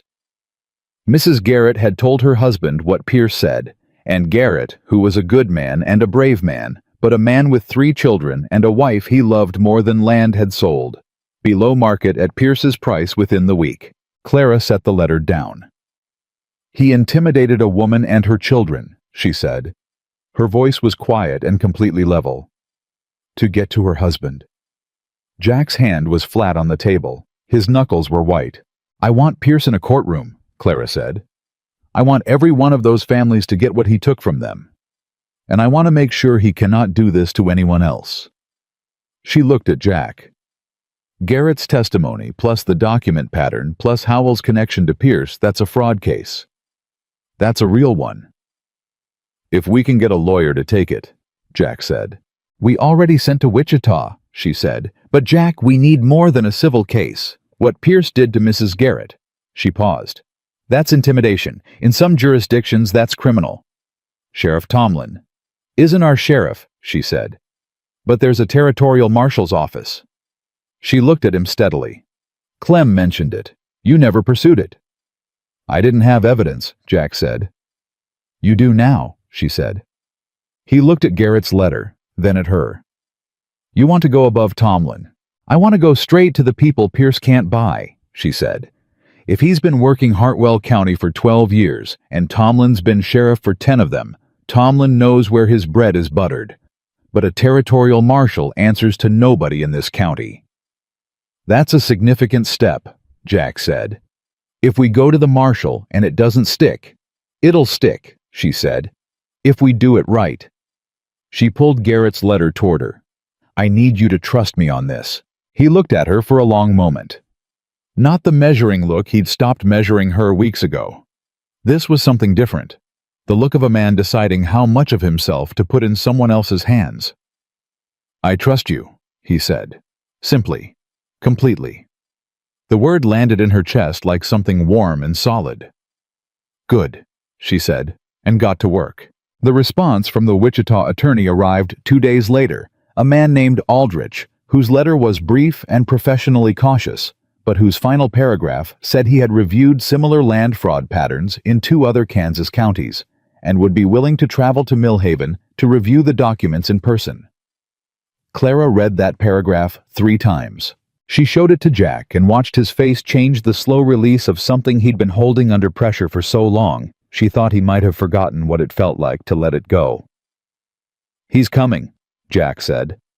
In 10 days, she said. We need to have everything organized. Every document, every date, every connection. Garrett's letter, the records copies I made. She paused. And we need Garrett here if possible. In person is better than a letter. I'll write to him again. Ask him to bring his wife, Clara said. Her testimony about Pierce's visit is the most damning piece of this. A man threatening a woman and her children in her own home, that's not business. That's criminal. Jack was already moving to the desk. He wrote the letter fast, with the decisive energy of a man who finally had something concrete to do with all the anger he'd been managing for 2 years. Clara organized the documents in the order Aldrich would need to see them, and made 3 copies of everything in her careful, precise hand, because she had learned that important things should always exist in more than one place. Pierce struck again before Aldrich arrived. She supposed she'd expected it. This time, it wasn't the fence or the barn or the hands.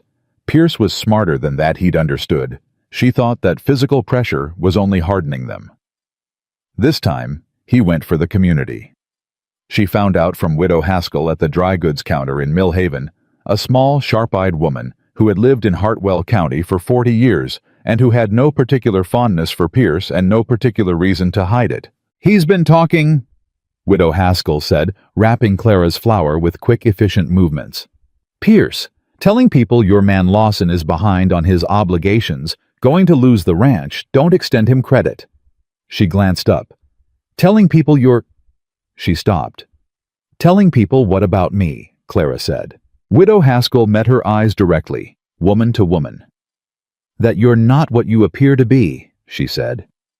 That a woman alone taking up residence on a single man's ranch, well, he's not saying anything outright.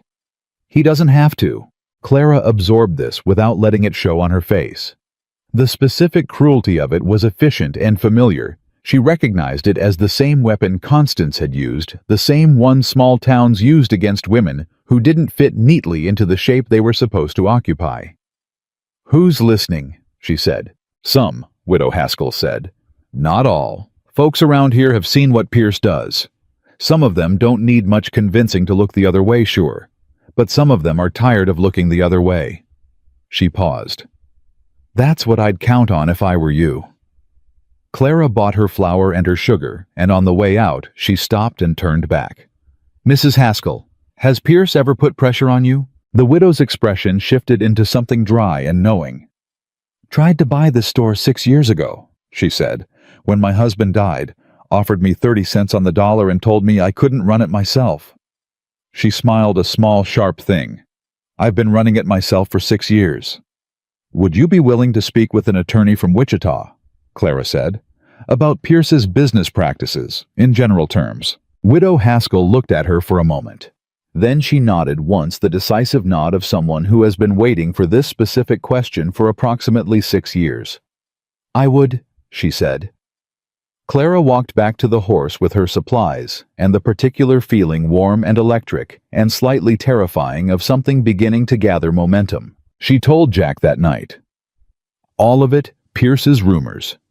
Widow Haskell's offer the shape of the community that Pierce had been systematically intimidating for over a decade, and that was, she thought, reaching the limits of its tolerance.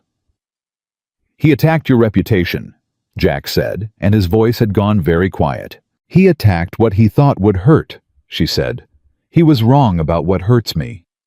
She looked at Jack steadily. But I need you to know what he's saying. Because when Aldrich arrives, people in Millhaven will have opinions about why I'm involved in this. You should be prepared for that. Jack was quiet for a moment. Then he stood up from his chair and walked to the kitchen window and stood there with his back to her, and she waited because she had learned to wait with him, and he always had more to say. Clara, he said without turning, I want to ask you something. All right, she said. He turned. His face was open in the way it only got late at night when the day's work was done, and the careful control he wore like a second skin had eased. When this is over, he said, when the lawyers come and gone and Pierce is dealt with one way or another, what do you want? She looked at him. What do I want? For yourself, he said. Not for the ranch, not for the case. You. He held her gaze. You came here with $3.40 and a letter that said you were capable. That was 2 months ago. You've been so busy holding everything together that I don't think I've ever asked you what you're holding it together for. The question sat in the air between them, and she realized with a small jolt that nobody had ever asked her that. Not once in 26 years. Constance had told her what she was for. Harold had assumed it. Even the posting had said what the ranch needed, not what she might. I want to stay, she said. The words came out simpler than she'd planned, stripped of all the qualifications she usually wrapped around the things she actually meant. I want to be somewhere that needs what I have, and doesn't. I want to be somewhere real.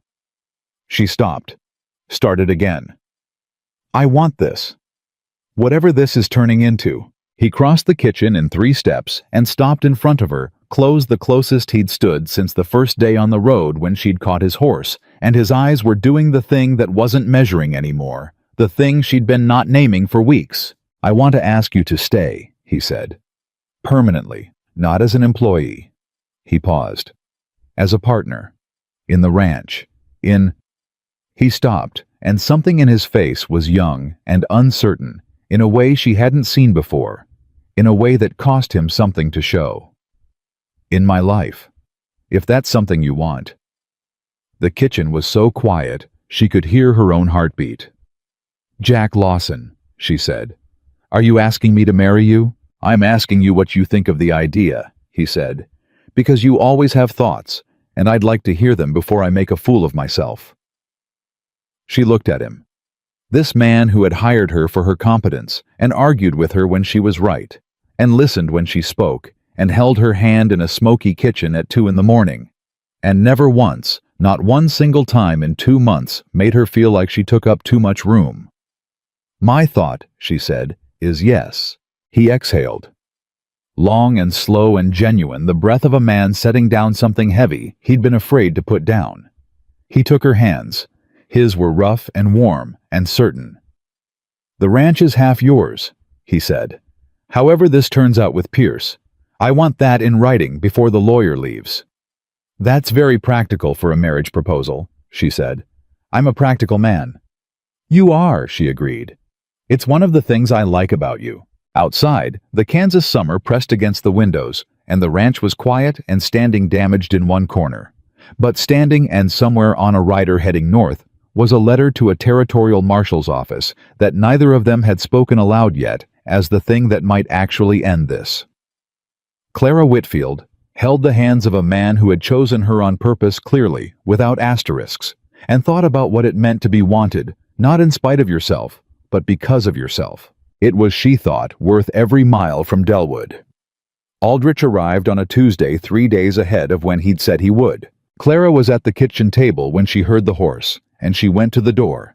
And there he was, a compact, serious man in his 50s, with wire-rimmed glasses and a travel bag that looked like it had seen the inside of a lot of county courthouses.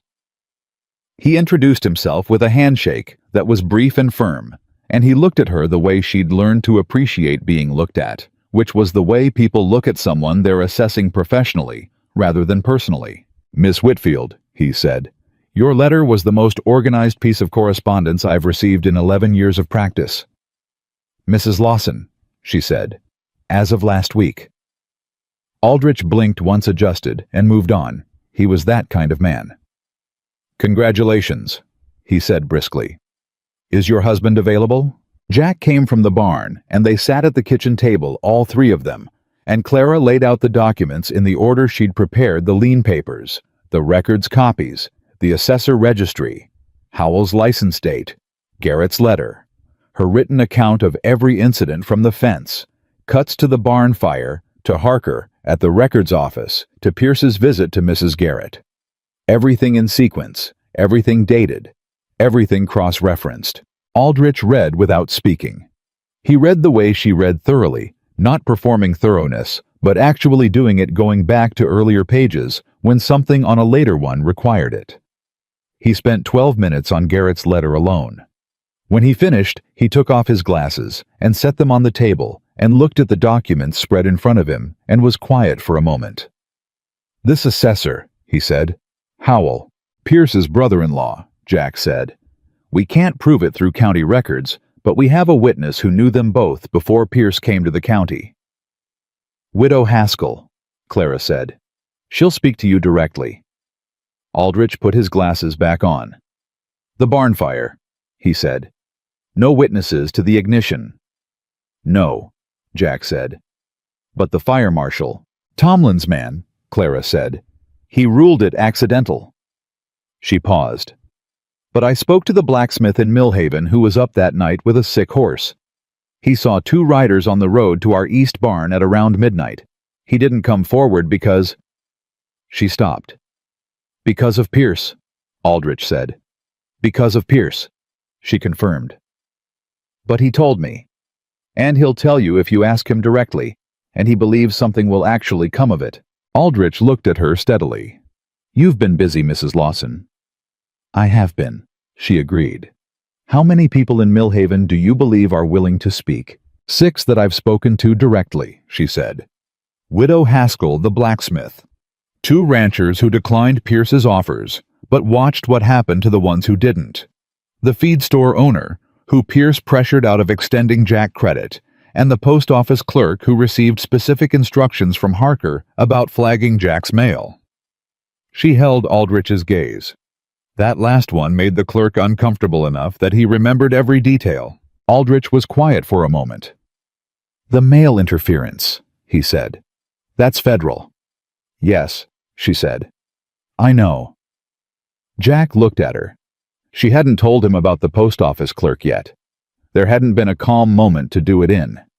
He looked at her with an expression that was approximately, "Of course you found that," and approximately, "We are going to talk about this later," and she gave him the smallest nod that said, "Yes, we are." "I came early," Aldrich said, "because I received a separate inquiry 2 days after your letter arrived, from the Territorial Marshal's office." The kitchen went very still. "They'd received a complaint," Aldrich said. "Anonymous. About land fraud practices in Hartwell County." He looked at Clara. "Would you know anything about that?" She held his gaze. "I wrote to them," she said, 3 weeks ago." Jack turned to look at her fully. "I didn't tell you," she said to Jack directly, "because I didn't know if it would come to anything, and I didn't want to give you hope that evaporated. I should have told you anyway. I'm sorry." He looked at her for a moment. His jaw was tight. Then he exhaled. "All right," he said. She turned back to Aldrich. "What did the marshal's office say?" "They've been building a file on Pierce for 8 months, Aldrich said, "independent of anything to do with this ranch. Land consolidation patterns across 3 counties. They needed a direct victim willing to testify and a lawyer willing to take the case." He paused. "Your letter combined with the marshal's inquiry gave me both." The silence lasted exactly 3 seconds before Donnie, who had been standing in the kitchen doorway for the last 5 minutes without anyone noticing, said, "Hot damn," and then clapped his hand over his mouth and looked at Clara. "Language," she said automatically. Then she looked at Aldrich. "What do we do next?" Garrett arrived 2 days later with his wife Ellen and their youngest child, a girl of about 7, who regarded the ranch with the serious curiosity of a child who had been told this trip was important and had decided to treat it accordingly. Ellen Garrett was a small woman with steady hands and the particular kind of quiet that comes not from timidity, but from having survived something and come out the other side of it, knowing exactly what she was made of. She shook Clara's hand at the door and looked at her and said, "You're the one who wrote to my husband." "Yes, ma'am," Clara said. "Good," Ellen said. It was time somebody did. Aldrich spoke with Garrett for 2 hours in the main room, while Ellen sat at the kitchen table with Clara and drank coffee and talked in the direct, unornamented way of 2 women who have both been through enough to be done with pretense. Ellen told Clara about the night Pierce had come to the house, not Harker Pierce himself, in his good suit, with that easy smile that wasn't one. How he'd sat across from her while her husband was in the south field and told her quietly and pleasantly that a woman with children had to think carefully about the future. How he'd picked up her youngest daughter's rag doll from the chair beside him and set it on the table between them and left it there the entire conversation. How she'd understood exactly what he meant, and how she'd been shaking so badly by the time he rode out that she'd had to sit down on the floor. Clara listened to all of it without interrupting. When Ellen finished, she was quiet for a moment. "Will you tell that to Aldrich?" Clara asked. "I will tell it to anyone who needs to hear it," Ellen said. "Under oath if it comes to that." Clara reached across the table and covered Ellen's hand with hers for a moment. The same gesture Jack had made to her in the smoke-filled kitchen, she realized the gesture of one person telling another, "I see what this cost you, and I am not going to let it be for nothing." "It will come to that," Clara said, "and I'll be right there when it does." Pierce moved the morning after Garrett arrived. Clara heard the horses before she was fully awake, more than 2, this time more than 4. She was dressed in 60 seconds and out the door in 90, and what she found was Pierce himself, which was new. Pierce on horseback, with Harker beside him, and 6 men she didn't recognize, and the county sheriff Tomlin, who had the look of a man who knew he was on the wrong side of something and had decided to be there anyway. Jack was already in the yard. Clem was behind him. Garrett had come to the door of the bunkhouse they'd put him and Ellen in Donnie and Russ's room, and Ellen was in the doorway behind him with her hand on his arm. Pierce looked at Garrett for a long moment, and something cold moved through his expression and then smoothed out again into that easy, terrible pleasantness. "Jack," Pierce said, "I've been patient." "You said that before," Jack said. I'm saying it again because I mean it differently now. Pierce looked around the yard at Clara at Garrett at the ranch. I'm here to take possession of the property under the default clause of the lien agreement. I have paperwork signed by Judge Hendricks. Judge Hendricks is in Pierce's pocket, Clem said quietly to Clara. She was already moving not a way forward. She walked to the front and stood beside Jack and looked up at Pierce on his horse. Show me the paperwork, she said. Pierce looked at her. The pleasantness slipped just for a moment, just enough.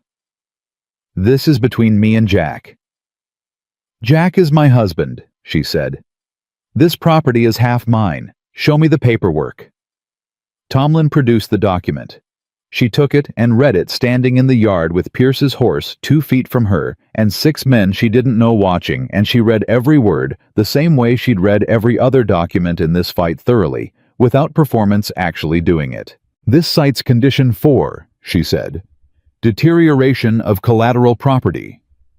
The fire damage to the east barn, Pierce said. The fire that your men set. Jack said, his voice very quiet and very controlled. Careful, Pierce said, and there was something under the pleasantness, now something hard. That's an accusation. There's a witness, Clara said. She looked up from the document. A blacksmith in Millhaven who saw 2 riders on the road to our east barn at midnight on the night of the fire. His statement is currently in the possession of a lawyer from Wichita and a representative of the Territorial Marshal's Office. She held Pierce's gaze. This document is invalid because the condition it cites was manufactured, and the assessor who would be called to verify the deterioration is your brother-in-law, which is a conflict of interest that will be presented in full to the territorial court. The yard was absolutely silent. Pierce looked at her. She had seen him in various states, the easy neighbor, the pleasant threat, the patient predator, but she had not seen this before. This was a man who had just discovered that the ground under him was not as solid as he'd believed. Territorial Court, he said carefully. The Marshal's office has been building a file for 8 months, she said, across 3 counties. The men who sold to you are being contacted. Mrs. Garrett has agreed to give testimony about your visit to her home. She paused. The mail interference, Mr. Pierce, is a federal matter. That's not my jurisdiction or Tomlin's. That belongs to people you cannot buy. Tomlin shifted on his horse. Pierce did not look at him. This document, Clara said and held it up, is being filed as evidence of attempted fraudulent possession. If you'd like to leave the premises, I'll tell Mr. Aldrich that you cooperated. Harker's hand moved toward his belt.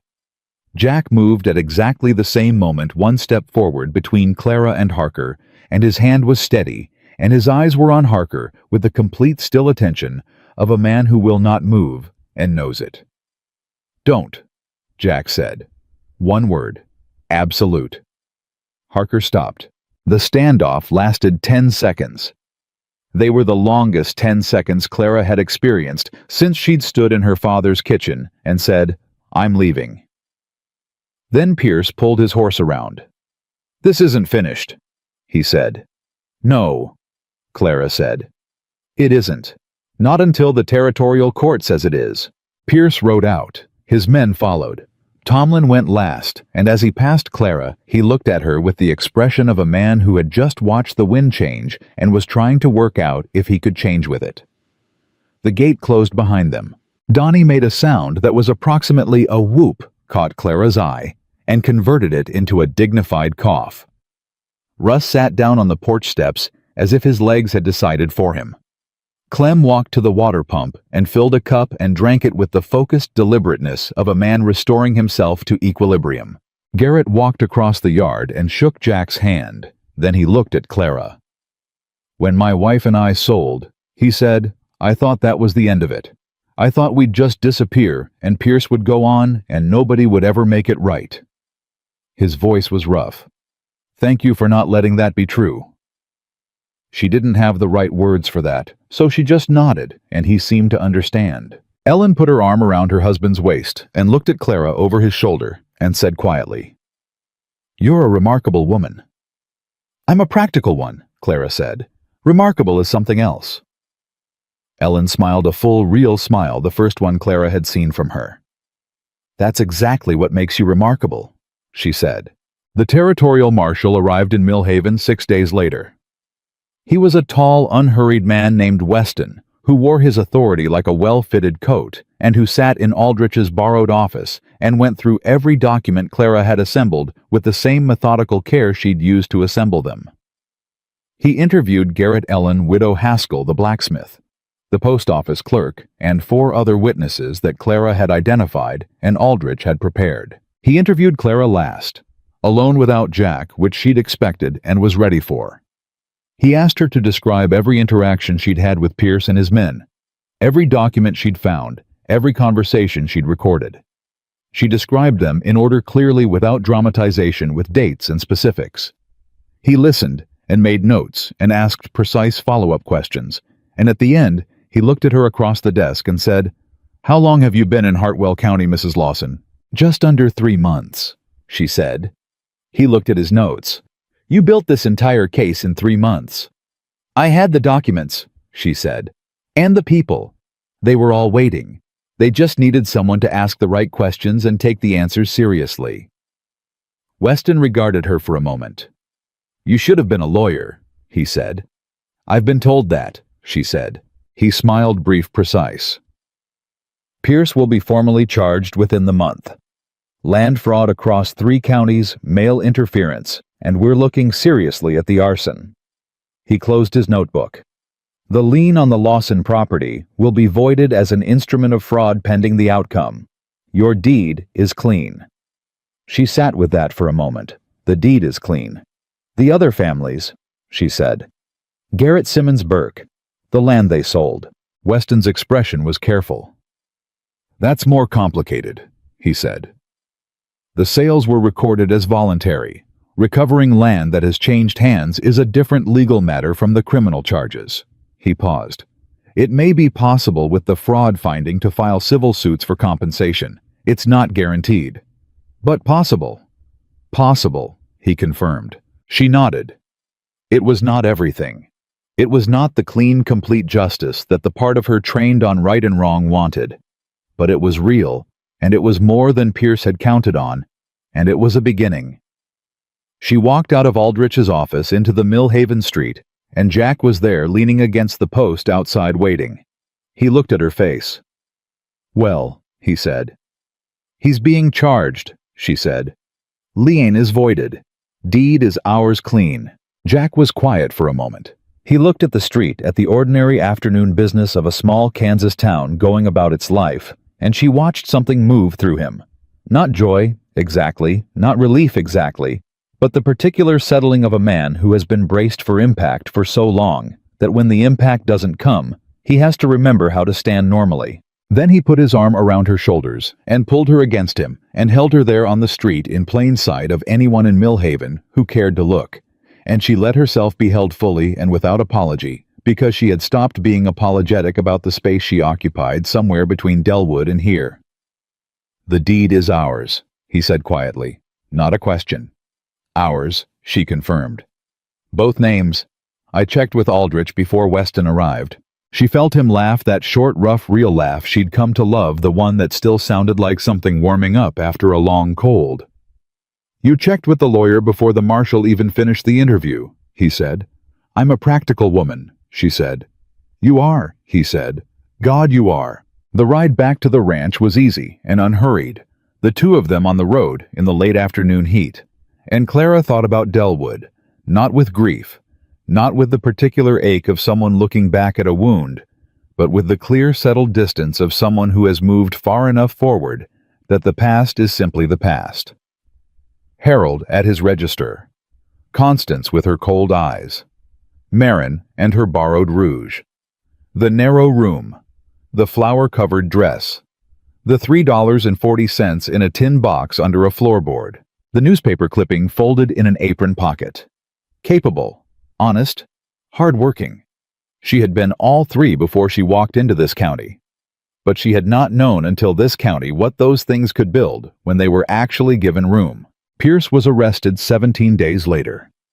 Harker turned county's evidence inside the first week. Harker, it turned out, was not a man of deep loyalty, which surprised no one, and disappointed no one.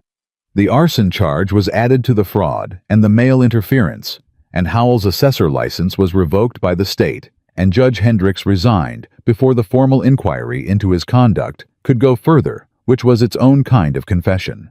Tomlin lasted another month before the county voted him out and replaced him with a man named Carver, who had no debts to anyone and said so plainly on his first day in office. Clara wrote to Garrett with every development. Ellen wrote back long, specific letters, the letters of a woman who had found someone she trusted to tell the truth to, and the two of them kept up a correspondence that had nothing to do with Pierce and everything to do with what came next. Ellen and Garrett filed the civil suit with Aldrich's help. So did Simmons's widow.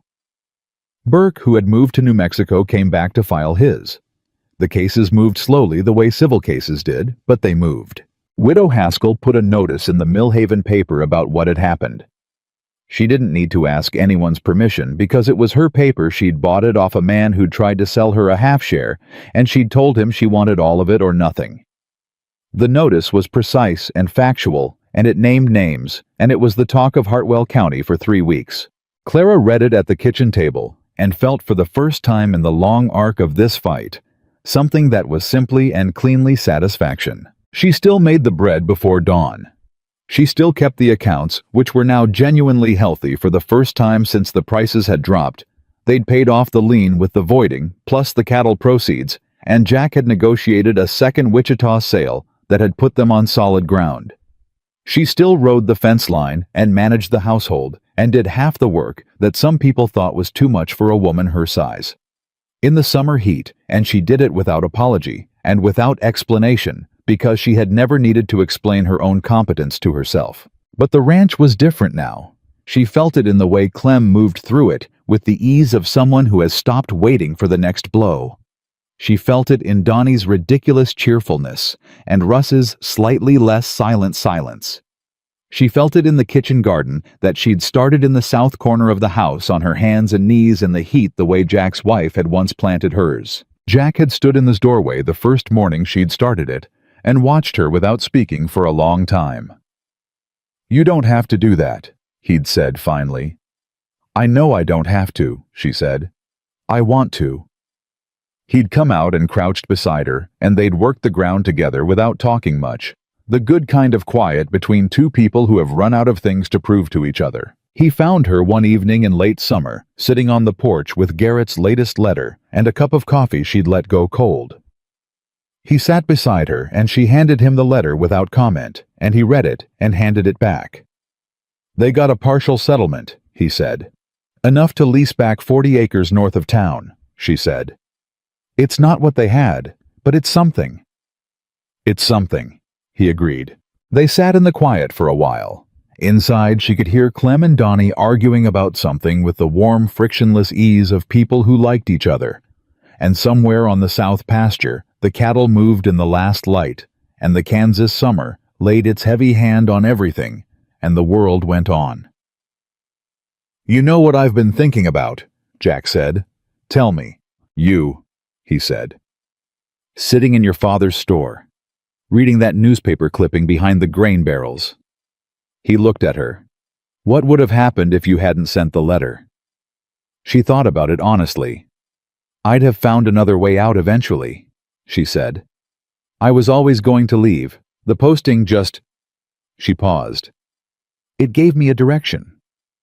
"I'm glad it pointed here," he said. She looked at him. This man she'd chosen, and who had chosen her clearly and specifically, and on purpose, the way she'd always wanted to be chosen.